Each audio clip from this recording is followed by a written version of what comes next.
Welcome everyone to the Week in Review, episode 200. Seth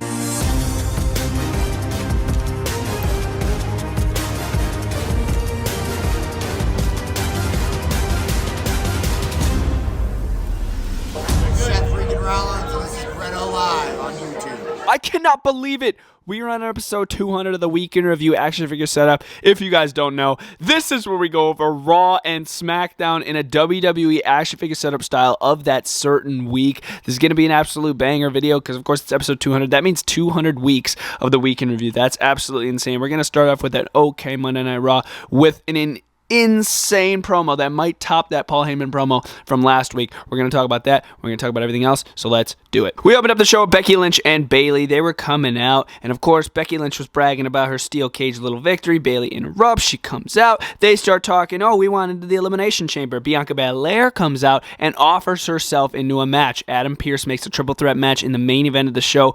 It'll be Bianca versus Bayley versus Becky. If either Becky or Bayley win, they get a chance in the chamber, making it 7 women and not 6. It will start as a triple threat match, but if Bianca wins, she cancels out Becky and Bayley to eliminate 2 threats at her WrestleMania aspirations of retaining the title. So I thought this was pretty interesting. Definitely making a solid match for later in the show. But as far as opening the show with this promo, I don't really think it got the crowd hyped up as they thought it would. The triple threat match was pretty solid, though I will talk about that at the end of the Raw part of the video because, of course, it was the main event. Our opening match of the night, it was the Street Profits going up against the Judgment Days, Damian Priest and Finn Balor. This was a pretty decent tag team match. I actually really enjoyed it. The Street Profits have been impressing me over the past couple weeks, but Dominic got involved, got on the apron. Angelo Dawkins directed his attention toward him, and then Dawkins got taken out with a coup de grace from Prince Finn Balor, and Damian Priest and Finn Balor and Dominic. They all pick up the victory, and then they just start beating up on the Street Profits. They're like, that's not enough. We're going to start beating them down. So they start attacking them after the match, but then here comes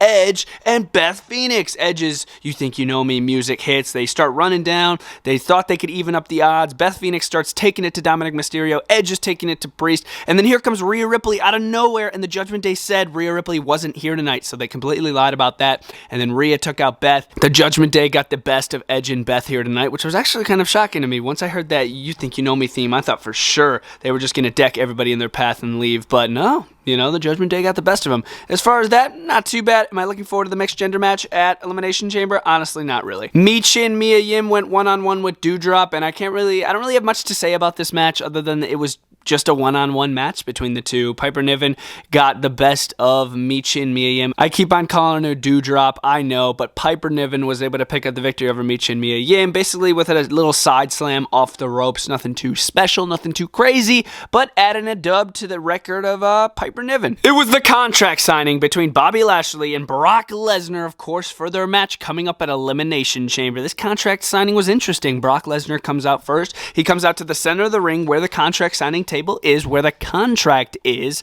and then Bobby Lashley comes out, but he brings out his own little table and his own little security team up by the entrance stage. I'm like, what? You're supposed to sign the contract down by the stage. So Brock's like, you're too scared to come down here? You're too scared? The crowd starts chanting, Bobby's scared. I thought that was funny. Brock even acknowledged it. And then Brock Lesnar brought the contract to Bobby Lashley, started taking it to Lashley, but Lashley bodied Brock Lesnar, dude. And then he freaking speared the living snot out of him after Brock took out a bunch of security guards, which I thought was absolutely insane. And then, of course, Bobby Lashley signed the contract. I thought this was a very unique contract signing. Like, I was expecting Lashley to come into the center of the ring, and it was going to end up in an all-out brawl. It did end up in an all-out brawl, but it was an interesting way that we got to that all-out brawl. So I enjoyed that. Last week's Week in Review, I did say Paul Heyman and Cody Rhodes was promo of the year, but whoa. Sami Zayn interrupts Baron Corbin's interview backstage with Kathy Kelly, center of the ring with his hood up, and I'm like, oh my god, I was not expecting Sami Zayn. So I called my dad, my brother's in the room, because they don't really watch Raw unless something big's going to happen. So I'm like, guys, get in here. Guys, let's go. Because Sami Zayn comes out, he starts talking about the bloodline, and he's like, Cody, I know you're back there. I need to talk to you. Cody Rhodes comes out, and he's like, I came to Raw to ask you if you meant what you said last week, that you think I could possibly beat the Tribal Chief Roman Reigns. And Cody's like, I meant every word. And he's like, you got to finish your story, Sammy. I said I was going to finish my story at WrestleMania, and I would love to face you at Mania and not Roman Reigns. Sammy's like, oh my God. So basically just putting in Sammy's mind that I could maybe win, but Sammy still didn't answer the question. He's like, I don't know if I could win. I still don't know. And this promo was just insane. If you didn't watch it, you got to watch it. And the crowd even started chanting, "This is awesome," during a promo. That's rare for a crowd to do that. This crowd was great, by the way, in Brooklyn, in the Barclays Center. This promo was great. I freaking loved it. If you haven't seen it, you gotta watch it. Right after Cody Rhodes finished up that promo, he walked backstage in the Gorilla area, and then Baron Corbin finally got his interview with Kathy Kelly, and Baron Corbin basically just started bashing Cody Rhodes and his family, his brother and his father. And Cody Rhodes wasn't going to stand for it. At first, he's like, okay, I'll let it slide. But then he's like, no. Once he mentioned Dusty Rhodes, he attacked Corbin. They fought to the outside of the arena. They fought into the ring. And they made a match. Cody Rhodes was still wearing his suit. He tore off the shirt. He wore the dress pants. And he still took care of Baron Corbin. He hit the crossroads on Corbin to pick up the victory. And he had a good little ovation in the Barclays Center after that easy dub against Baron Corbin. Baron Corbin did mention in his promo backstage, though, that he was the last person to pin Roman Reigns. And I'm like, whoa. That is cool. Let's go, Corbin. It was a 6-woman tag team match. All the participants of this tag match are going to be part of the Elimination Chamber this Saturday. It was Asuka, Carmella, and Nikki Cross, Team Raw, going up against Team Smackdown, that being Raquel Rodriguez, Natalya, and Liv Morgan. This tag team match wasn't too bad. Not my favorite match of the night. In the end, Liv Morgan got tapped out by Asuka with a nice little armbar pull-back maneuver to her. She tapped out nearly immediately, and Team Raw was able to pick up the victory.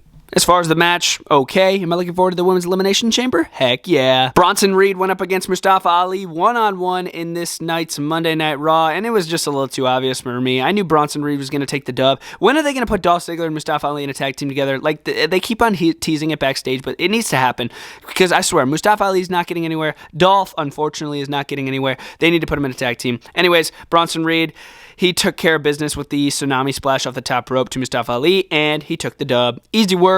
As far as the match, boring. It was an episode of Miz TV, special guest Seth Rollins, and Miz's main question was, why do you not want to mention Logan Paul? And Seth Rollins is because of that right there, WrestleMania. He's like, I want to main event WrestleMania. I don't want to go up against Logan Paul, who doesn't care about this business, who's only trying to line his pockets. You guys know how Miz is. He just starts berating all of his guests, so Seth Rollins had enough of it, started assaulting the Miz, went for the curb stomp, and then Austin Theory came in the ring, and he hit the A-Town down on Seth Rollins and snuck attack him. So Theory gets the best of Rollins, and I still think that Rollins could possibly win that Elimination Chamber. It's either Rollins or Theory. Those are my predictions for the the men's Elimination Chamber, but prediction video already on the channel. Check it out. Right after Miz TV, Miz was still in the ring, and he had to go one-on-one with Rick Boogs, but at least this time Miz was in wrestling gear, but he still took the L to Rick Boogs because he got assaulted during that episode of Miz TV. Rick Boogs did a nice gorilla press into a body slam right down to the floor. I thought it was pretty cool. Rick Boogs with another dub here on Raw, but honestly, I don't think Rick Boogs is going to go anywhere. I'm just being honest.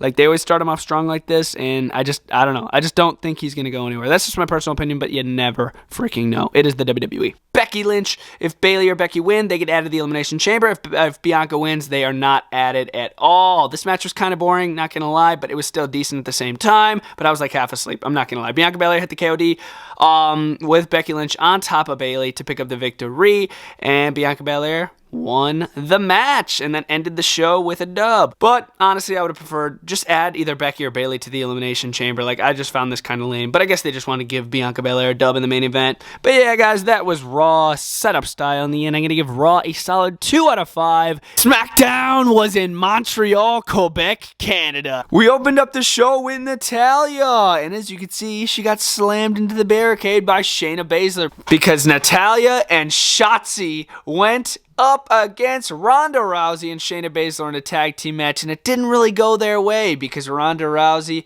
was just way too dominant for Shotzi. She locked in that armbar on Shotzi and was able to tap her out relatively quickly as Shayna Baszler, like I said, sent Natalya freaking into that barricade. She hit that LED panel very, very hard, but it was kind of odd. I was like, yeah, have Natalya, your hometown hero, come out and lose in the opening match. You know, I don't know. I mean, Ronda and Shayna, gotta remember, are super dominant, but that one caught me off guard a little bit to see them lose. Hit Row came out and they started rapping in front of the crowd. I'm like, oh my god, here we go again. I don't want to see this. But then they get interrupted by Bray Wyatt, and not only Bray Wyatt, not the Fiend either. It was Uncle Howdy. I just don't have an Uncle Howdy figure, so I thought I'd throw the Fiend out there. You know, he's got the mask similar to Bray Wyatt. I think it's Bo Dallas. Who do you guys think Uncle Howdy is? I still think it's Bo Dallas. You guys let me know who you guys think it is down in the comments down below. But yes, they interrupted Hit Row. They took them all out, sent them out of the ring. Boom, boom. Knocked out Ashante the Adonis, took out Top Dollar, and then their promo was pretty clear and to the point. They said, Elimination Chamber, Bobby Lashley. I'm like, whoa, calling out Bobby Lashley. And then they said, Brock Lesnar. I'm like, whoa. Whoever wins that match, whoever comes out on top, you should run. And then the lights went black. So I guess Bray Wyatt and Uncle Howdy are putting the names out there, who their next rivals are going to be, that being either Bobby or Brock, whoever wins that match. I think Brock's going to, so it looks like it's going to be Brock versus Bray. Or it could be Bobby versus Bray. I don't know. But it's pretty cool how they're putting the name out there, who they want to face next. I thought it was a pretty cool and to the point promo. I did enjoy it. Moving over here, it was match of the night, in my opinion. It was the Viking Raiders going up against Drew McIntyre and Sheamus in, I believe, the final culmination of their rivalry match. Look at this. Sheamus did an insane rolling senton off the top rope to Ivar, I believe. Was it Ivar or Eric? It was one of the two. But either way, that's insanity. A rolling senton off the top rope. That you could literally risk breaking your neck off the top rope doing a rolling senton. But Sheamus hit it anyways. What an absolute beast. In the end, it looked like the Viking Raiders were going to take out Sheamus and Drew. But then Sheamus hit a bro kick on Ivar, and then Drew McIntyre was able to hit the Claymore kick on Eric to pin him and pick up the victory. I was like, let's go, because Valhalla was trying to get involved, that Sarah Logan idiot, and then the referee had noticed it sort of, but she kept getting involved. I was like, what the crap's going on? So it's pretty cool to see Sheamus and Drew pick up the victory, and dude, that rolling senton, I gotta watch that over again. That was so sick. It was Asuka going one-on-one with Liv Morgan. This match was okay. It was actually pretty decent. I did pleasantly enjoy it. We did have Carmella on ringside, as well as Nikki Cross, as well as Raquel Rodriguez, as well as Natalya, every single woman that is going to be in the Elimination Chamber match today, I should say. So they were all on ringside, but Asuka was still able to pick up the victory with tapping out Liv Morgan. And then after the match, it ended in an all-out brawl as all the women ran into the ring, but it ended with Asuka and Liv Morgan sort of on top. They reigned supreme in the ring as Raquel Rodriguez tried to come in and take them both out, but then Asuka sort of reigned supreme in the center of the ring. So in my opinion, you guys could check out the prediction video, but I still think Raquel Rodriguez is taking that easy dub inside the Elimination Chamber. Madcap Moss went one-on-one with Gunther for the Intercontinental Championship. Of course, we're getting this match because last week, Madcap Moss won a number one contenders match to get this opportunity at the title, but Gunther was still able to pick up the victory. I did enjoy this match. It was once again cool to see Madcap Moss have his ring gear, get some color to it. Emma was on ringside. Giovanni Vinci and Ludwig Kaiser did not get involved here whatsoever. Gunther sort of just took the dub. He hit a powerbomb. He stacked up Madcap Moss, pinned him 1, 2, 3. And honestly, I don't think Madcap Moss goes anywhere from here. Honestly, I think it's over for him. I'm not going to lie. But go Gunther, dude. He's looking great. I want to see him versus Brock Lesnar at WrestleMania. That's the one reason why Brock may lose at Elimination Chamber. So then Bobby can feud with Bray, and then Brock can feud with Gunther. That's what I would love to see. But yeah, this was a solid IC title match. And then, of course, the main event was Sami Zayn coming out with his old theme music. Let's go! Oh, let's go! Please excuse my singing, but yes, Sami Zayn came out, got an insane ovation from the Montreal crowd. He was literally standing there for like 5 minutes. He literally shed a tear because the crowd was going that crazy. Fox did cut out, and WWE themselves did cut out the audio for a second, I believe. I don't know what the crowd was chanting. If it didn't cut out on your end, let me know what the crowd was chanting, because they cut out the audio, and I'm like, what the crap's going on? They were probably chanting like F Roman Reigns or something. But anyways, Sami basically just said, I'm taking down Roman Reigns tomorrow. We are taking down Roman Reigns tomorrow. That being the Montreal crowd and himself, Sami Zayn, of course. But it was a solid to-the-point promo, just like Bray Wyatt's earlier in the show, and I'm so freaking excited for the Elimination Chamber, dude. Just like I was with the Rumble. I am just so freaking excited for this. It's going to be great. But yes, guys, that was SmackDown in a WWE action figure setup style. In the end, I'm going to give SmackDown a solid little 3. I'm going to give it a 2 out of 5, honestly. It was kind of a mid-show. Besides the Sami promo, Bray telling about what he's going to do next, that was pretty solid. But in my opinion, 2 out of 5 for SmackDown. You guys can let me know your ranking down in the comments down below. And also, amazing rolling senton from Sheamus. That was freaking sick, dude. I loved that. And I really hope you guys enjoyed this week in review setup. Peace, guys. Brett, out.